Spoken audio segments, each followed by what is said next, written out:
पहले सेशन में कुछ 3 लोग आए थे और मैंने सोचा था कि मुझे लाइफ में कुछ बहुत बड़ा करना है। तो बड़ा मतलब कितना कि हम 1 साल में 1500 को 5000 करेंगे। मैं बोला ठीक है, बहुत बढ़िया, मुझे तो कोई प्रॉब्लम ही नहीं है। 1500 के 1 लाख भी हो जाते तो मुझे क्या। हमारी क्लास का ना एक बहुत ही सिंपल सा रूल है कि 45 मिनट ओनली काम, नो बकवास।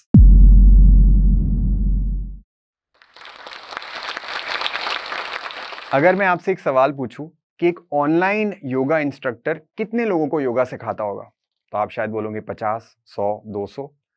तो मैंने जब अपनी जर्नी शुरू करी थी ऑनलाइन योगा सिखाने की, तो पहले सेशन में कुछ 3 लोग आए थे और मैंने सोचा था कि मुझे लाइफ में कुछ बहुत बड़ा करना है। तो बड़ा मतलब कितना? मैंने सोचा अगर मैं 1000 लोगों को योगा सिखाऊंगा तो कितना मजा आएगा, इतने सारे लोग योगा करेंगे। और बहुत ही इंटरेस्टिंग बात यह है कि जब मैं आज सुबह मेरा योगा सेशन लेके आया हूं, वो लगभग 3 लाख लोगों ने अटेंड किया। मेरे लिए भी ये उतनी ही बड़ी बात है जितना आप आज सोच रहे होंगे कि 3 लाख कैसे पॉसिबल है, इम्पॉसिबल लगता है। बिल्कुल सही बात है। तो आज मैं इस टॉक के जरिए आपको ही ये बताना चाहता हूं कि ऐसी बहुत सारी चीजें हैं जो शायद आप करना चाहते होंगे और शायद आपका मन रेस्ट्रिक्ट करता होगा कि नहीं, ये शायद मुझसे नहीं हो पाएगा। वो हम ओवरकम कैसे करेंगे, ये मैं आज इस जोश टॉक के माध्यम से आपको बताना चाहता हूं। और मैं बहुत ही ग्रेटफुल हूं इस प्लेटफॉर्म के लिए जो हमें इतनी सारी मोटिवेशनल चीजें बताता है, इतनी सारी प्रेरणादायक कहानियां हमारे तक लेकर आता है। तो एक और कहानी आपके लिए। मेरा नाम सौरभ है। मैं आईआईटी ग्रेजुएट हूं और आईआईटी के बाद जब सब इंजीनियरिंग, जॉब, बहुत सारी चीजें करते हैं, मैंने योगा सिखाना शुरू किया। और मुझे बिल्कुल नहीं लगता था कि मैं कोई स्टार्टअप करूंगा या कोई बहुत बड़ा काम करूंगा। मेरे लिए बड़ा काम बस 1000 लोग। बट ये बहुत ही इंटरेस्टिंग जर्नी रही है। जब मैंने योगा सिखाना शुरू किया था तो पहली क्लास में 3 लोग थे, 1 साल बाद 120 लोग थे, 2 साल बाद उसी क्लास में करीब 1200 लोग थे, तीसरे साल में हमारे साथ 80,000 लोग जुड़े थे, चौथे साल में करीब 1.5 लाख लोग जुड़े थे और अभी करीब 4.5 साल हो गया है मुझे योगा सिखाते हुए ऑनलाइन माध्यम में। रोज 3 लाख लोग हमारे साथ योगा करते हैं। हम पूरे विश्व की सबसे बड़ी ऑनलाइन योगा क्लास है। हमने आज तक 4 साल में 60 लाख लोगों को योगा सिखाया है। तो मैं बनारस आईआईटी बीएचयू में पढ़ता था, तो मैं बनारस से नागपुर आ रहा था और उसी समय मुझे कुछ लोग मिले ट्रेन में जो अलग ही टाइप की बात कर रहे थे। वो बात कर रहे थे कि बनारस में एक पॉन्ड है, उसको साफ करने की बात कर रहे थे। वो बात कर रहे थे कि हम सोशल चेंज कैसे ला सकते हैं। तो मुझे लगा कि नॉर्मली मैंने ऐसी बातें सुनी नहीं है लोगों से। तो मैंने उनसे जाके पूछा तो उन्होंने बोला कि अरे हम इस ग्रुप के हैं और हम मेडिटेशन और योगा का बहुत प्रचार करते हैं और उसका एक आउटर एक्सप्रेशन ये होता है कि हम समाज के लिए कुछ करें। जब भी आपका मन शांत होता है, जब आप योगा करते हैं, योगा अभ्यास करते हैं, तो उसमें कर्म योग बहुत ही स्वाभाविक होता है कि आप दूसरों की मदद करें और आप समाज के लिए कुछ वापस करें। तो मुझे बहुत ही इंस्पायरिंग लगा वो कॉन्वर्सेशन। और फनी बात यह है कि ट्रेन, वो लोग बैंगलोर जा रहे थे, तो ट्रेन नागपुर से पास होती है। नागपुर में एक बहुत ही फेमस सी जगह है हल्दीराम, और सब लोगों को लगता है कि हमें वहाँ का कुछ खाना चाहिए। तो उन्होंने मुझे रिक्वेस्ट किया कि क्या आप हमें हल्दीराम से कुछ खाना मंगवा सकते हैं क्या? तो मैंने मम्मी को फ़ोन किया कि आप खाना भेज दीजिए, और उन्होंने खाना भेज दिया कुछ 15 प्लेट। और मैं मारवाड़ी हूँ, तो मुझे लगा कि अच्छा चलो पैसे ले लेने चाहिए। तभी मम्मी का फ़ोन आया कि अरे सुन, खाने के पैसे नहीं लेते हैं। और उन लोगों ने लेकिन तब तक वो पैसे इकट्ठा कर लिए थे और उनको ऐसा लगा कि एज अ गिफ्ट कि सुदर्शन क्रिया का एक प्रोग्राम होता है, उन्होंने वो मेरे पैसे उसमें भर दिए। और इसीलिए मैंने पहली बार सुदर्शन क्रिया का वो प्रोग्राम बनारस में एक्सपीरियंस किया। ये जब मैं वापस बनारस गया था उसके बाद। तो पहले मुझे लगा पता नहीं क्या कराते होंगे, लेकिन जब मैंने पहली बार सुदर्शन क्रिया एक्सपीरियंस की, बहुत ही सिंपल सी ब्रीदिंग टेक्निक थी, बट उसका बेनिफिट और उसका जो इम्पैक्ट था वो इतना सॉलिड था कि मुझे ऐसा लगा कि मैंने आज तक ये सीखा क्यों नहीं। और 5 दिन का वो प्रोग्राम था। पहली बार जब मैंने सुदर्शन क्रिया की तो मुझे इतना बढ़िया रिलैक्सेशन लगा, ऐसा लगा कि शायद 20 साल में पहली बार मेरा मन शांत हुआ है। और करीब मैं 20 साल का था तब। और मेरी नींद की क्वालिटी बहुत अच्छी हो गई, अंदर से मुझे एक अलग एनर्जेटिक फील हो रहा था। फिर मैंने वो प्रोसेस को कंटिन्यू किया and suddenly after a month और 2 मंथ आई रियलाइज कि जो एक्चुअली मुझे बचपन से अस्थमा का प्रॉब्लम था वो भी कम हो गया। फिर मेरा उस प्रोसेस को लेके जो कंसिस्टेंसी थी वो और बढ़ गई, और फिर मैं और उसको प्रैक्टिस करने लगा। उससे मेरा एनर्जी लेवल्स जो मुझे नॉर्मल दिखता था, मैं पहले इतना कॉन्फिडेंटली बात भी नहीं कर पाता था। तो मैंने सेकेंड ईयर में ये प्रोग्राम किया था अपने कॉलेज के। सेकेंड ईयर से फर्स्ट ईयर से सेकेंड ईयर तक कॉलेज में मैंने कुछ भी नहीं किया था, but the moment I started practising Sudarshan Kriya, उसके बाद सडनली मैं बाहर जाके लोगों से बात करने लगा, मेरे अंदर एक अलग ही टाइप का कॉन्फिडेंस आ गया। And by fourth year her IIT में कल्चरल फेस्ट होता है और उसका एक हेड होता है। मैं सपने में भी नहीं सोच सकता था कि मैं अपने कॉलेज का हेड बन सकता हूँ, कन्वीनर बन सकता हूँ, but I was the convener in my fourth year. It's something that I couldn't imagine about, मैं सोच ही नहीं सकता था। तो जब मुझे इतने सारे बेनिफिट्स हुए तो मुझे लगा कि इस आदत को मेंटेन करना ही चाहिए, और यहीं पे शुरुआत हुई जब मुझे ऐसा लगा कि let me become accountability partner for others. So मेरे साथ वाले कुछ मेरे जूनियर्स, उनको मैं रोज उठाता था, इकट्ठा करता था और बोलता था चलो साथ में प्रैक्टिस करते हैं। और यहाँ से मुझे समझ में आने लगा कि जब एक कम्युनिटी होती है, जब आपके साथ कुछ लोग प्रैक्टिस कर रहे होते हैं, तो आपके लिए प्रैक्टिस करना बहुत आसान हो जाता है। एंड धीरे धीरे मैं इसको प्रैक्टिस करने लगा। फिर मुझे ऐसा लगा कि बहुत ही बढ़िया होगा अगर मैं एक योगा इंस्ट्रक्टर ही बन जाऊं, और क्योंकि मुझे ऐसा लगा कि ये जो चीजें हैं ये दूसरों को पता चलनी चाहिए। और टिपिकली मैं आपको बताता हूं कि मुझे ऐसा क्यों लगा। बचपन से लेके बड़े होने तक मुझे कभी भी ये किसी ने नहीं बोला था कि आपका अस्थमा ठीक भी हो सकता है या उसको कंट्रोल किया जा सकता है। मुझे हमेशा ये बोला जाता था कि आप अगर अस्थमैटिक हो, मुझे हेरिडिटरी अस्थमा था, आपको हमेशा अपने साथ एक पंप कैरी करना पड़ेगा, और वो पंप आपको जब भी लेना होगा तो आपकी सांसें फूल रही है। मुझे कभी किसी ने नहीं बोला कि ये ठीक हो सकता है, कंट्रोल किया जा सकता है, इसकी इंटेंसिटी कम हो सकती है। बट जैसे-जैसे मैं ब्रीदिंग प्रैक्टिसेस करने लगा, जब मैं योगा प्रैक्टिस करने लगा, तो मुझे दिखा कि एक्चुअली उसका इम्पैक्ट कम हो रहा है। इट्स बीन ऑलमोस्ट 10 इयर्स कि मैंने वो पंप टच भी नहीं किया। तो ये जब बेनिफिट्स मुझे दिखने लगे तो मुझे लगा कि कुछ तो मिसिंग है हमारे सोसाइटी में, जो एक्चुअली बता नहीं रहा है लोगों को कि ये करके देखो इससे कितना फायदा होता है। और यहाँ से जो मेरी प्रैक्टिस थी, मेरी हैबिट थी, वो ट्रांजिशन होने लगी, मुझे सिखाने में मजा आने लगा। फिर मैंने सोचा कि अब योगा इंस्ट्रक्टर ही बन जाना चाहिए ताकि मैं और लोगों को बता सकूं दो चीजों के बारे में। एक, कि आपको योगा करने से क्या फायदा होता है, और दूसरा सबसे जरूरी, कि योगा कंसिस्टेंटली करना कितना ज्यादा जरूरी है। और यहीं से ट्रांजिशन हुआ। जैसे हम सबको पता है कि योगा तो करना ही चाहिए, उसके फिजिकल बेनिफिट्स इतने हैं, मेंटल बेनिफिट्स इतने हैं, इमोशनली आप बहुत स्टेबल रहते हो। बट यहाँ मुझे लगा कि कहीं ना कहीं ये वाला गैप है कि योगा को कंसिस्टेंटली कैसे किया जाए, ये कोई बात नहीं करता है, कोई समझाता नहीं है कि इसके कोई सिंपल तरीके भी हो सकते हैं। और यहाँ पे हमने हैबिट शुरू किया। हैबिट जो वर्ड है वो बना ही इन दो शब्दों से है, हैबिट बिल्डिंग। तो बहुत सारी बुक्स पढ़ी मैंने कोविड के वक्त, बहुत सारी चीज़ें समझी, जिससे मुझे ये समझ में आया कि एक्चुअली कुछ बहुत डिफ़िकल्ट नहीं है। तो उसमें सबसे आसान तरीका जो होता है वो ये है कि आप एक कम्युनिटी से जुड़ जाइए। तो हमने हैबिट को हमेशा कम्युनिटी के जैसे ही देखा है।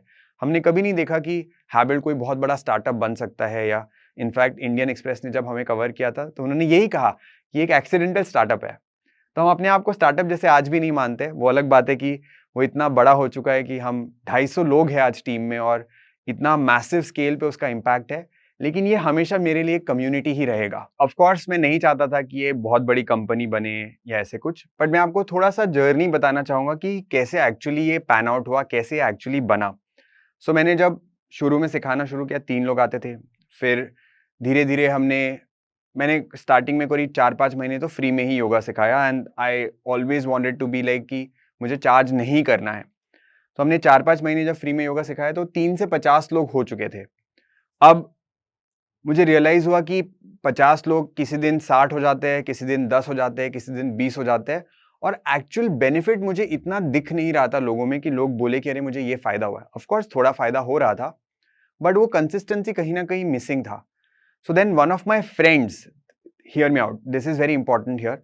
मेरे एक्चुअली एक दोस्त ने मुझे रिकमेंड किया कि आप क्यों नहीं थोड़ा-सा चार्ज करो। सो मेरा तो पहला एकदम रेजिस्टेंस था कि नहीं, मुझे नहीं ही चार्ज करना है। और यहाँ पे मैं आपको एक बताना चाहूँगा कि कभी-कभी आप कुछ अगर अच्छा करना चाहते हो ना, एक्सपेरिमेंट करने का जो ओपननेस है वो रहना चाहिए। सो 2-3 महीने तक मैं ये टालता रहा कि नहीं, मुझे नहीं चार्ज करना है, नहीं चार्ज करना है, नहीं चार्ज करना है। मैंने बोला कि लेकिन let me just try it out once. फिर मैंने बोला कि नहीं, मैं इसको एकदम इकोनॉमिकल रखूंगा। तो जहाँ पे एक एवरेज योगा क्लास इंडिया में अगर आप देखोगे ऑनलाइन मीडियम, 1000 से 1500 रुपए होता है। 3 डेज अ वीक टाइप्स की क्लास होती है। मैंने बोला कि मैं 500 रुपए लूंगा, और मैं 7 डेज अ वीक मतलब 365 डेज ये क्लास चलाऊंगा, और मैं कभी ब्रेक नहीं दूंगा। सडनली मुझे रियलाइज हुआ कि लोगों की कंसिस्टेंसी बहुत बढ़ गई और सडनली मुझे रियलाइज हुआ कि लोग एक्चुअली ज्यादा बेनिफिट बता रहे हैं और क्लास में 50 से 100 लोग ऐसे हो गए। और फिर मुझे समझ में आया कि जब आप लोगों से थोड़ा सा पैसा लेते हो तो लोगों की कंसिस्टेंसी बढ़ जाती है। तो it was not for me but it was for them that we started charging. और हमने सोचा था कि इसको हम हमेशा एकदम इकोनॉमिकल करने की कोशिश करेंगे, कभी इसका कॉस्ट बढ़ाएंगे नहीं, हो सका तो कम ही करेंगे। And we started seeing the growth. फिर सडनली 200 का 250 हुआ, 400 हुआ, 500 हुआ, करीब करीब 1500 लोग हो गए थे मार्च 2022 तक। और इस सिचुएशन में मुझे ऐसा लगा कि अब ये मेरे हैंडलिंग कैपेसिटी के बाहर चला गया है। यहाँ तक मैंने काफ़ी फाइट मारी है, मैं दिन में 16-16 घंटे काम करता था और बहुत एफर्ट देता था ताकि मैं इतने लोगों को एंगेज कर पाऊँ, उनका अकाउंटेबिलिटी पार्टनर बन पाऊँ। फिर मुझे रियलाइज़ हुआ कि अब हमें टेक्नोलॉजी की ज़रूरत है, उसके बिना ये आगे नहीं बढ़ पाएगा। एंड यहाँ पे फिर मैंने अपने एक दोस्त को रीच आउट किया। मैं आपको बता रहा हूँ, हर जगह पे, हर सिचुएशन में हमेशा एक दोस्त ही रहा है मेरे जीवन में जिसने कुछ नया इनपुट दिया है, कुछ ऐसी चीज़ बताई है, कुछ बात बताई है जिससे पूरा सिचुएशन ही चेंज हो गया। सो मेरे आईआईटी बीएचयू का ही एक फ्रेंड था, अंशुल नाम है उसका, और वो आईआईएम कलकत्ता से भी है। एंड आई टोल्ड हिम कि यार ये थोड़ा ज़्यादा बड़ा हो गया है, would you want to come and help me? He was already ready, वो तो बस वेट ही कर रहा था कि मैं बोलूँ और वो आए। इनफैक्ट वो मुझे पहले से बोल रहा था कि हम साथ में कुछ करेंगे, but this was never the idea. In fact funny बात ये है कि वो बिटकॉइन और एनएफसीज में था, फिर उसको एक दिन वो क्लास में आया और उस दिन महीने का आखिरी दिन था। तो मैं महीने के आखिरी दिन यूजुअली लोगों से पूछता हूँ कि आपको क्या फायदा हुआ? तो लोगों ने फायदा बताया तो उसको एकदम से हिट हुआ ये कि मैं अपनी लाइफ में पॉन्जी बेच रहा हूँ। तो एनएफसीज और बिटकॉइन को पॉन्जी कहता है। अब पहले वो यही बेचता था, पर उसको लगा कि मुझे कुछ रियल इम्पैक्ट करना है, ये पैसे कमाने वाले से जो गेम है उसमें मुझे कुछ मजा नहीं आ रहा है। And he came from that vision. तो हमारा यहाँ पे अलाइनमेंट था कि हम पैसे के लिए ये नहीं कर रहे हैं। वो बहुत पैसा बना चुका था, वो आईआईएम से है, बट उसको ऐसा लगा कि अब लाइफ में कुछ रियल इम्पैक्ट करना है। And then he came in and उसने टेक्नोलॉजी बनाना शुरू किया जिससे हम ज्यादा लोगों को केटर कर पाए। तो वो थोड़ा आईआईएम बैकग्राउंड से है, तो उसने मुझे आते ही पहले पूछा कि तेरा गोल क्या है? तो मैंने बोला मेरा तो कोई गोल है ही नहीं, मैं तो सोच रहा था 1000 लोगों को योगा सिखाऊंगा, हम ऑलरेडी 1500 लोगों को योगा सिखा रहे हैं। तो उसने बोला नहीं, मार्केटिंग की भाषा में बहुत जरूरी होता है कि गोल्स डिफाइन करने हैं। तो मैंने बोला ठीक है, तो तू ही डिफाइन कर ले गोल। एंड ही सेड दैट कि हम एक साल में 1500 को 5000 करेंगे। मैं बोला ठीक है, बहुत बढ़िया, मुझे तो कोई प्रॉब्लम ही नहीं है, 1500 के 1 लाख भी हो जाते तो मेरा, मुझे क्या है, मुझे तो बस योगा क्लास लेने में मजा आ रहा था। और ये मार्च 2021 की बात है। हाँ, मार्च 2022 की बात है ये। और हमने जून में, क्योंकि इंटरनेशनल योगा डे होता है, तो हमने सोचा कि एक बड़ा योगा चैलेंज करते हैं जिसमें 21 डेज में, हम ऐसे बोलते हैं ना, 21 डेज में हैबिट बन जाती है। तो हम बड़ा एक योगा चैलेंज करेंगे जिसमें हम लोगों को सिखाएंगे कि आदत जरूरी है और योगा करने के फायदे क्या होते हैं। तो हमने वो दोबारा से एक फ्री चैलेंज रन किया और हमको लगा था कि उसमें 20-30 हजार लोग आएंगे, पर उसमें 1 लाख लोग आए। और हम लोग ने जो सोचा था कि हमारा कम्युनिटी जो 1500 का था वो 5000 एक साल में होगा, वो 4 महीने में ही ऑलरेडी 5000 हो चुका था। और फिर जैसे ही ये हुआ तो मैंने अंशुल को देखा, उसने मुझे देखा और हम दोनों हंसने लग गए कि कहाँ हम सोच रहे थे 1 साल में 5000 होगा और 4 महीने में हो गया। फिर उसने ही बोला अब मैं भी गोल नहीं बनाऊंगा, जो हो रहा है होने देते हैं। And this was the story of June 2022। उसके बाद से हमने करीब 5-6 बार ये 21 डे चैलेंज रन किया है और हर बार 21 जून को हम एक वर्ल्ड रिकॉर्ड बनाते हैं। तो पहली बार जब वर्ल्ड रिकॉर्ड बनाया था तो उसमें करीब 1,34,000 लोग थे। दूसरी बार जब वर्ल्ड रिकॉर्ड बनाया था तो उसमें 2.5 लाख लोग थे। और अभी रिसेंटली जो 21 जून हुआ उसमें जब वर्ल्ड रिकॉर्ड बनाया था तो उसमें करीब 5,99,000, मतलब लगभग 6 लाख लोगों ने एक दिन में योगा किया था। तो जब हम 50-60 लोगों पे थे, एक बहुत ही इंटरेस्टिंग घटना हुई और जिससे मुझे एकदम ही नई चीज समझ में आई। सो मैं योगा सिखाता था, बट घर की मुर्गी दाल बराबर टाइप सिचुएशन है। जैसे मेरी ही मम्मी मेरे साथ योगा बिल्कुल नहीं करती थी, लेकिन मम्मी को एक दिन अचानक से नी पेन हुआ। अब कोविड है तो आप बाहर नहीं जा सकते, डॉक्टर के पास नहीं जा सकते, तो उन्होंने सोचा कि अब घर में योगा इंस्ट्रक्टर है तो पूछ ही लेते हैं कि भाई 4 आसन बता दो। तो मैंने एग्जैक्टली मम्मी को यही बोला कि मैं आपको 4 आसन नहीं बताऊंगा, मैंने बोला आपको मेरे साथ योगा करना होगा। बट क्योंकि मम्मी थोड़ा अनकंफर्टेबल थी कि मम्मी जैसे थोड़ा, नहीं, उनको साड़ी ही पहनना होता है और वो सामने मेरे नहीं करना चाहती, तो उन्होंने बोला कि नहीं, मैं योगा ऑनलाइन ज्वाइन करूंगी तेरे साथ और मैं सामने नहीं करूंगी, तो तेरा भी टाइम बचेगा, मेरा भी टाइम बचेगा, क्योंकि उनके पास बहुत काम होते हैं और उनका मेजर मानना ऐसे होता है कि भाई हम घर का काम कर लेते हैं, उसमें हमारा एक्सरसाइज हो जाता है, हमें अलग से योगा की जरूरत नहीं है। अब यहाँ पे बहुत इंटरेस्टिंग बात हुई, उन्होंने मेरा योगा ज्वाइन किया और पहले दिन आके मुझे बोला कि क्या सिखाया तूने, मुझे तो कुछ समझा ही नहीं। अब यहाँ पे मेरे पास 2 ऑप्शन थे, या तो मैं चिढ़ जाता कि मम्मी आप ऐसे क्यों बोल रहे हो, या मैं इसको ऐसे देखता कि मैंने ऐसा क्या बोला जो मम्मी को समझ में नहीं आया। मैंने एक्चुअली उनसे पूछा नहीं, बस जनरली कन्वर्सेशन में वो बताती चली गई कि अच्छा देख, तूने हैमस्ट्रिंग वर्ड यूज़ किया, मुझे नहीं समझा, और मैं छोटे मोबाइल में देखती हूँ तो तेरा फास्ट हो जाता है मूवमेंट। ये सारी चीज़ें मेरे लिए एक फीडबैक बन गई। अब मैं यहाँ पे गुस्सा हो सकता था, और मम्मी पे गुस्सा होना हमारे लिए बहुत ही नॉर्मल सी बात है। But I took it in a very positive way. मैंने सोचा कि इतना सिंपल बनाऊंगा कि योगा कोई भी कर पाएगा। और क्योंकि मैं मम्मी के लिए कस्टमाइज करने लगा, और एक चीज मम्मी ने भी बहुत अच्छी करी, मम्मी रोज मुझे फीडबैक देती थी। इनफैक्ट आज सुबह की क्लास भी मैं बाहर निकलता हूँ सेशन से और मम्मी पहले आके बताती कि आज क्लास अच्छा हुआ या नहीं हुआ। आज भी मतलब करीब 1000 दिन हो गए होंगे मम्मी को भी योगा करते हुए, बट तब उन्होंने मुझे बोला कि आज अच्छा लगा, आज ये समझ में आया, ये समझ में नहीं आया। और धीरे धीरे धीरे धीरे क्लास की सिंप्लिसिटी बढ़ती चली गई, और जैसे जैसे सिंप्लिसिटी बढ़ती चली गई, लोगों को भी बहुत अच्छा लगने लगा, लोगों को भी समझ में आने लगा। क्योंकि मुझे नहीं पता चल रहा था पहले कि लोगों को समझ में आ रहा है, नहीं आ रहा है। मुझे लग रहा था हाँ सब अच्छा ही चल रहा है, मैं तो अच्छा ही सिखाता हूँ। But because of my mom it became very easy. और अगर आप जैसे अगर मम्मियों के साथ ना एक बात बड़ी कॉमन होती है, वो एकदम यूनिफॉर्म होती है, मम्मी लोग की मैनुअल एकदम सेम है। जैसे अगर मेरी मम्मी, मैं कहीं भी चला जाऊँ तो फोन करके सिर्फ यही पूछेगी खाना खाया या नहीं। अगर ठंडे प्रदेश में चला गया तो मैं स्वेटर पहना है या नहीं। आई एम श्योर आपकी मम्मी भी यही पूछती होगी। तो अगर मेरी मम्मी को कोई प्रॉब्लम आ रही है तो आई कुड रिलेट दैट बाकी लोगों को भी सेम ही चीज हो रही होगी। And it is so funny that today we have Milind Soman है, उनकी मम्मी हमारे साथ योगा करती है। जसप्रीत बुमराह है, उनकी मम्मी भी हमारे साथ योगा करती है। तो हम शायद सेलिब्रिटी सर्कल में इतने फेमस नहीं होंगे, लेकिन हम मम्मियों के सर्कल में बहुत ज्यादा पॉपुलर है, because we made the class in a way that it suits our moms. And that is something that really gives me joy. मुझे बहुत ही खुशी मिलती है और मैं बहुत प्राउडली बता पाता हूँ ये कि हम लोग ऐसा कुछ कर रहे हैं जो एक्चुअली मम्मियों के लिए बना हुआ है। अदरवाइज आप देखोगे कोई भी फिटनेस ऐप, आपकी मम्मी के फोन में सिर्फ 3 चीजें होगी, व्हाट्सएप, फेसबुक, यूट्यूब। व्हाट्सएप पे वो जाती है गुड मॉर्निंग लिखने के लिए, फेसबुक पे जाती है वो दोस्त क्या कर रहे देखने के लिए, यूट्यूब पे जाती है रेसिपीज चेक करने के लिए। हमने सिर्फ और सिर्फ इन्हीं प्लेटफॉर्म्स पे अपने आप को रखा है, और कोई प्लेटफॉर्म पे हम इतना एक्टिव नहीं है। और सबसे अच्छी बात ये भी है कि अब हमारे लगभग 13 लाख यूट्यूब पे सब्सक्राइबर्स भी है। और ये भी एक बहुत ही इंटरेस्टिंग बात बताना चाहूंगा मैं। जैसे हम जैसे मैं कभी फाउंडर नहीं बनना चाहता था, वैसे मैं कभी यूट्यूबर भी नहीं बनना चाहता था।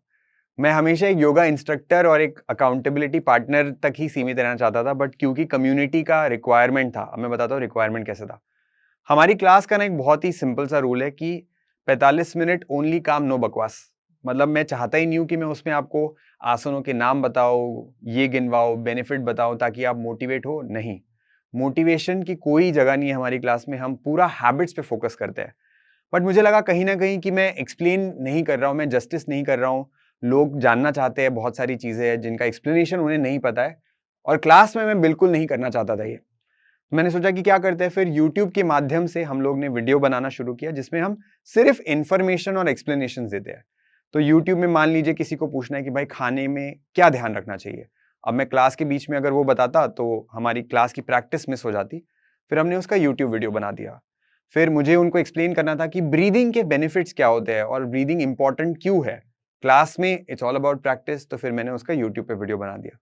सो धीरे धीरे मुझे रियलाइज हुआ कि YouTube में अपने आप में बहुत बड़ा पोटेंशियल है। जैसे आप अभी ये जोश टॉक के माध्यम से मुझे सुन रहे हैं, शायद आप पहली बार योगा के बारे में या हैबिट्स के बारे में सुन रहे हैं, तो ऐसी बहुत सारी चीजें हैं जो जोश टॉक के माध्यम से आपको पता चलती है। वैसे ही मैंने सोचा कि कितने सारे लोग होंगे जिन्हें ये नहीं पता होगा कि ब्रीदिंग के बेनिफिट्स क्या है, तो उन लोगों के लिए भी ये मेरा सोशल सर्विस जैसा हो जाएगा। So that's why we started the YouTube journey. अब हमारे पास भी गोल्डन बटन है, तो टीम को बड़ा अच्छा लगता है जब ऐसे छोटे छोटे अचीवमेंट्स आते रहते हैं। बट बहुत जरूरी है ये समझना कि आपको अडेप्टेबल होना होगा। अगर आप ये नहीं बोल सकते कि नहीं, मैं तो इतना ही करना चाहता हूं, अगर इससे ज्यादा होता है तो मैं रेडी नहीं हूं। अगर सिचुएशन डिमांड करती है और आपके सामने अपॉर्चुनिटी दिखती है, तो आपको हमेशा अपने आप को पुश करना पड़ता है, अपने बैरियर्स तोड़ने पड़ते हैं। जैसे अगर मैं इस टॉक में भी बात कर रहा हूं, तो it is not so easy. आपको लगता है कि ये एक वीडियो बना दिया छोटा सा या उसके सामने आके बात कर लिया, but even if it is uncomfortable you have to do it, and that is what keeps you growing also. अब एक और इंटरेस्टिंग फैक्ट जो मैं हैबिट के बारे में बता सकता हूँ, जो आपके लिए बहुत सीखने जैसा है। जैसे ही आपके लाइफ में कोई अकाउंटेबिलिटी पार्टनर आता है, जैसे अगर हमारे हैबिट के केस में बोले, 3 लाख लोगों में से ऐसा लोगों को यूजुअली अगर आप देखोगे, एक योगा क्लास है जहां पे मान लो 10 लोग आते हैं, 15 लोग आते हैं, उसमें भी मैंने देखा है कि 50% लोग भी नहीं वो क्लास अटेंड कर पाते हैं। किसी दिन कुछ हो जाता है, बट हैबिट में at a scale of 3 lakh हमारी normal average attendance ranges from 70 to 80%। क्यों? क्योंकि एक अकाउंटेबिलिटी पार्टनर है यहाँ पर, और ये आपके लाइफ में बहुत ही जरूरी फैक्टर है। अगर आप कभी भी कोई आदत बनाना चाहते हो, एक अकाउंटेबिलिटी पार्टनर ले लो। तो अब आपने बहुत सारे बिजनेस टॉक सुने होंगे, बहुत सारे ऐसे टॉक सुने होंगे जहाँ पे आपको लोगों ने बोला है कि आप कॉन्फिडेंस के लिए ये करिए, ऐसा करिए, वैसा करिए। बट मैं आपको आज बहुत ही सिंपल सी चीज़ बताना चाहता हूँ। वो ये है कि मान लीजिए आप बिजनेस करना चाहते हैं, तो आप अपने ऐसे दोस्त चुनिए जो एंटरप्रेन्योर्स है, जिनका एंटरप्रेन्योरियल माइंडसेट है। आप गिटार बजाना चाहते हैं, तो आप ऐसे दोस्तों को चुनिए जो ऑलरेडी गिटार बजा रहे हैं। आप मान लीजिए योगा करना चाहते हैं, एक कम्युनिटी से जुड़िए जो ऑलरेडी योगा प्रैक्टिस करते हैं। तो बहुत ही सिंपल सा सोल्यूशन ये है कि अगर आप कुछ करना चाहते हो, तो आप ऐसे लोगों के साथ जुड़िए जो वो ऑलरेडी नॉर्मली करते हो।